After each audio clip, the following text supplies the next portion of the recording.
Test, test, test.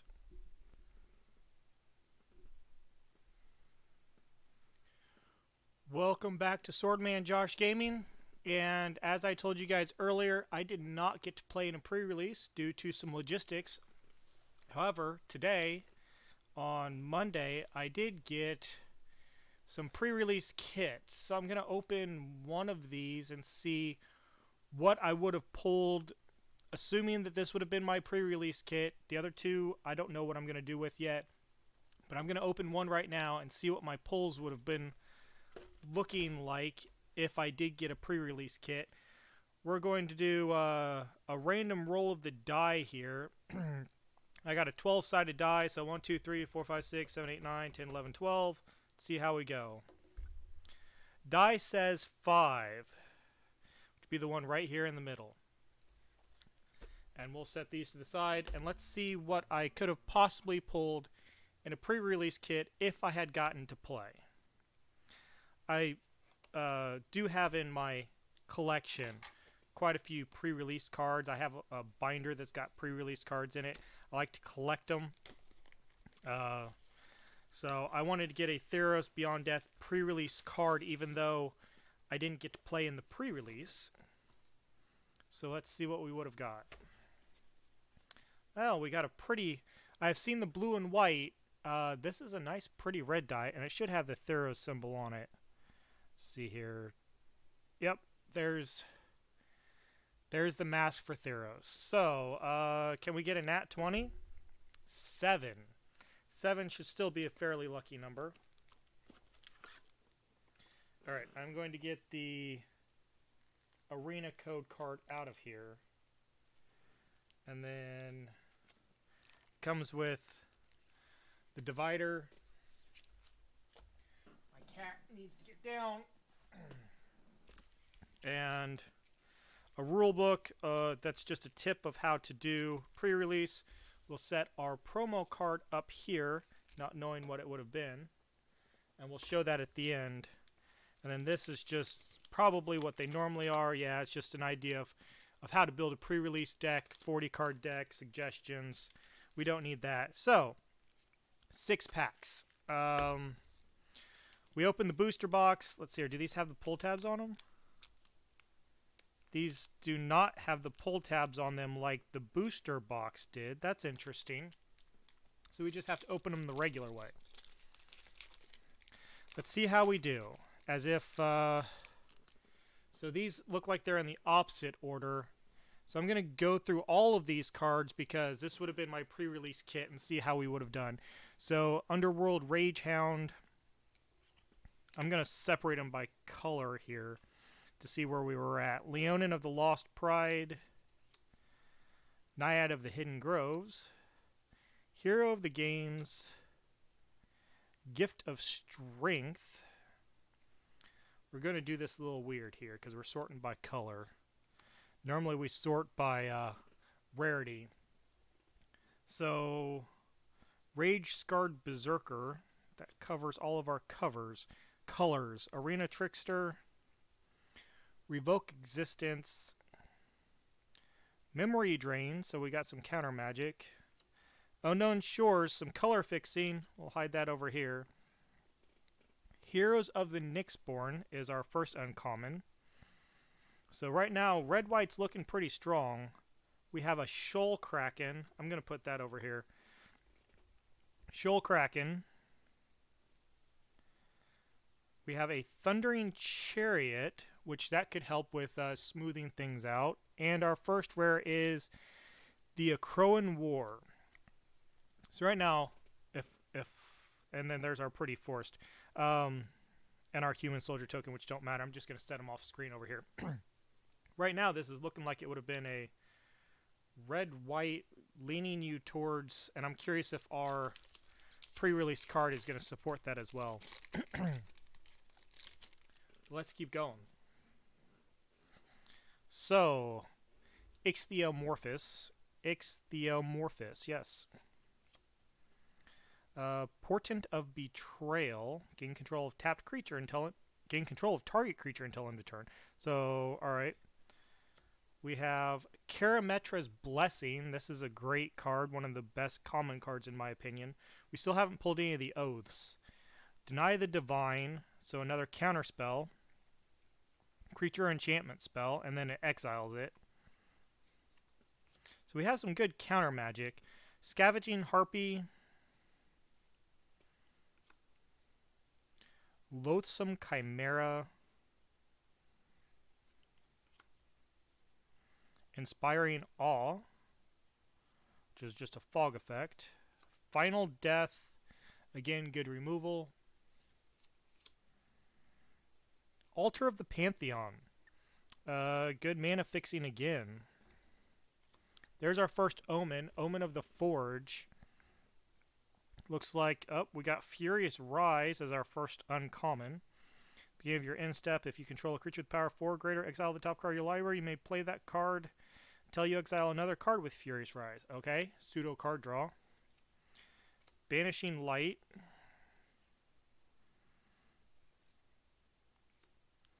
Sea God Scorn. Return up to 3 target creatures or enchantments. And our rare is Dalakos. And an island and a non-nothing. Doesn't matter. So right now it's looking like we would have had to have gone Boros, which the last pre-release said I had to go Boros also. Aspect of the Mana Core. Here we go. We're still in red. Omen of the Sun. Underworld Charger. Plummet. Towering Wave Mystic. Oh, this is multicolored. Oops.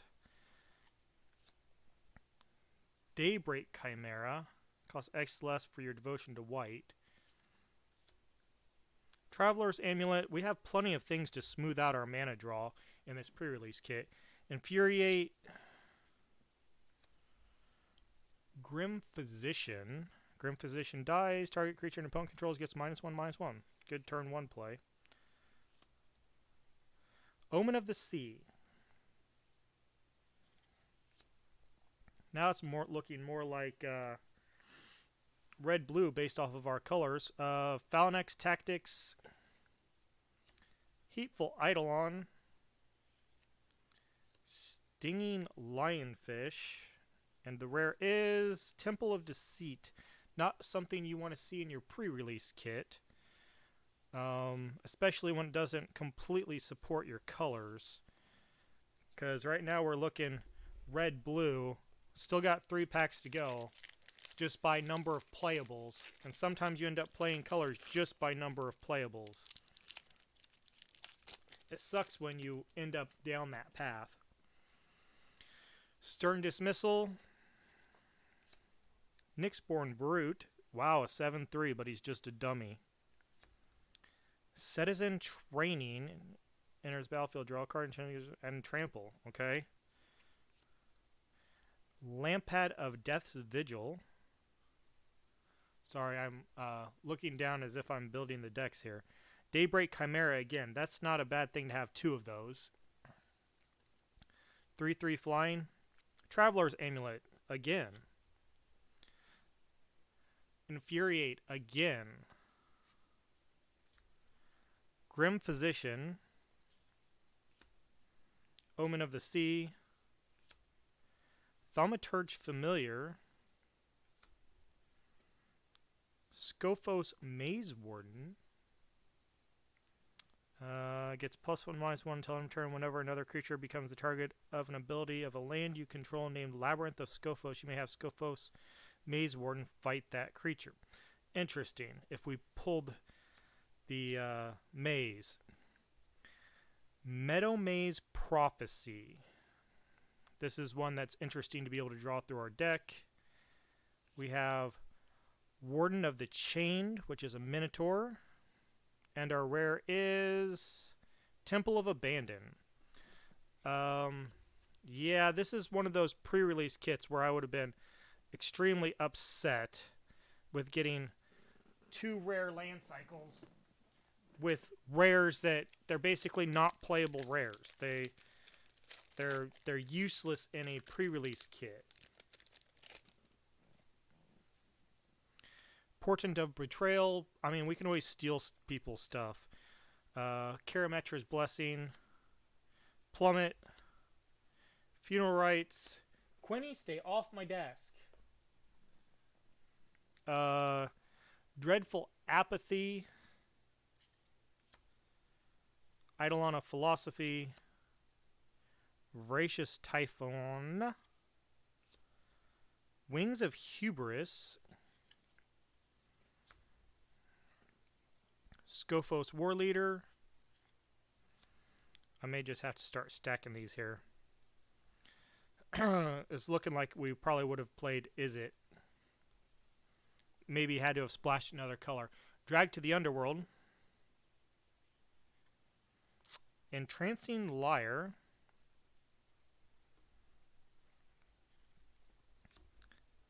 Escape Velocity. Again, another good red card. Ooh, boom, baby! Nyx Bloom Ancient. That's a mythic that you like to see. Actually, I'm going to move this green pile down and put it right here. And we have a foil Madome's Prophecy. I have a cat that's being a pain in the butt. Sorry, folks. Give me 1 second. So, foil Madome's Prophecy. But yeah, Nyx Bloom Ancient would be very difficult to play with this particular pre-release kit, but a good card that I like to see the fact that I pulled it. I didn't pull one out of my booster box. And this is our last pack. Riptide Turtle. Stampede Rider. Nyxborn Courser. Omen of the Dead. Omen of the Hunt. Another Altar of Pantheon. So with this pre-release kit, we have enough mana smoothing. I'll show you here in a second because I've kind of kept track. We could probably splash 3 colors easily. Nylea's Huntsmaster, Inspiring Awe, Brian Giant, Mischievous Chimera. There we go. There's an Is It trigger if you ever saw one. Shoal Kraken, Underworld Dream. Our rare is Elspeth Conquers Death. We got a foil Plains, Swamp and a Wall. And our pre-release card is, do we want to bet if it's Is It or not? Alright, are we ready for it? What do we think it's going to be? Hopefully it's something good. It is Ashiok Nightmare Muse. Blue-black. So, yeah. That makes some sense, because we would have ended up playing red, blue, black, I'm sure, because I think we had enough black removal to make sense, and Ashiok makes sense too. But here, check this out. This is for mana smoothing for a set that's built on devotion. We certainly didn't get the devotion, but to smooth out mana draws, blue black, Traveler's Amulet, there's blue red, Altar of Pantheon, Unknown Shores, blue red, red green. We could have run this anyway, so that way we could have had the free scry. Red white. So we could have easily run 3 colors, and this is exactly what I would have done. I would have run red, blue, black, because in black we had the removal. We wouldn't have been able to run Underworld Dreams just because of the 3 on black. We wouldn't have had enough of that. Omen of the Dead would have been a good run to be able to get the scries and also be able to return cards. Drag to the Underworld is Destruction. Funeral Rites, card draw. We could have easily have run...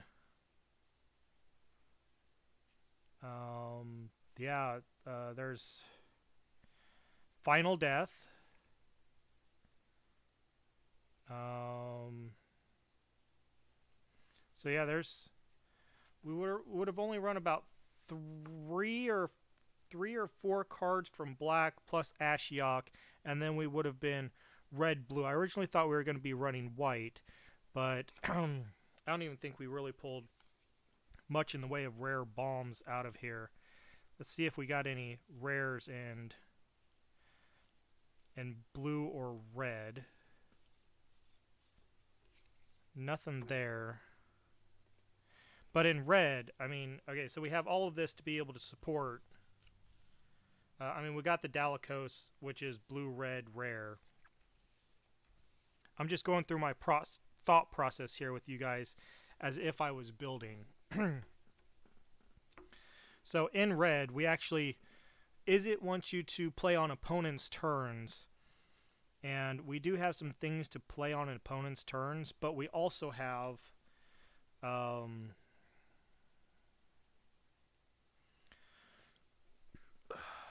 escape velocity. Yeah, this would not have been bad. I think we pulled 2 infuriates. Nice little combat trick there. Here's another one. Aspect of the mana core we can play on our opponent's turn. You know, if you're in step, if you control a creature with power 4 or greater X. Yep. So there's another one we could play on our opponent's turn. We got 2 Portraits of Betrayal, which a lot of times pre-release is always built around creatures dealing damage. So this works great for stealing in the later game. A Crow in War, of course, allows us to steal creatures. There we go. On opponent's turns, it's counters. Whenever you cast targets, creature, it pumps your entire team for Hero of the Games. We have Escape in red. And then, so we have quite a bit there. And then in blue, we don't necessarily have a way of... We have to counter before their big stuff comes out. So, counterspell-wise, this card's just great. We would end up with 2 of these to be able to dig through our deck. A foil and a non-foil. This guy's great for an early turn and then later drawing. Omen of the Sea lets us get through our deck. So we would have been able to get through our deck pretty quick. Return target creature or enchantment to its owner's... to opponent's control to its owner's hand. Again, things to do with other people's turn, being able to scry. We got 2 Omen of the Seas. There's 3... Target creatures or enchantments to their owner's hands. Counter. Blue removal.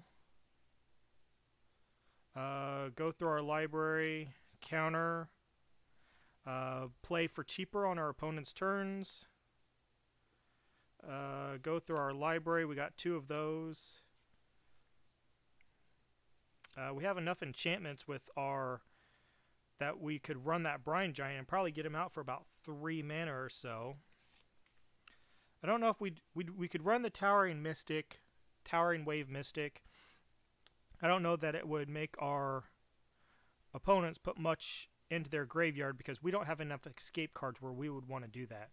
But yeah, very much we would be running red, blue, black, splashing black. Or if you guys watched Loading Ready Run's pre-release, they had a deck. I forget who played it, but they called it Splashiok because she actually splashed blue to be able to play Ashiok. In this particular case, I would be splashing black to play Ashiok. Very happy with that Ashiok pre-release pull. I am going to go ahead and end this movie, or end this now. That Nyx Bloom's great to see. But that's what I would have pulled if I had pulled at a pre-release. I think I would have done halfway decent. Of course, I didn't get to see how the other pre-release kits played. I only heard back from Absolute Cactus and Goose in regards to what they played against, and they played Two-Headed Giant, which is a completely different beast than it is to play regular 1v1 sealed. But I still think I would have done okay. I don't know where I would have placed, but I think I probably could have had a strong showing.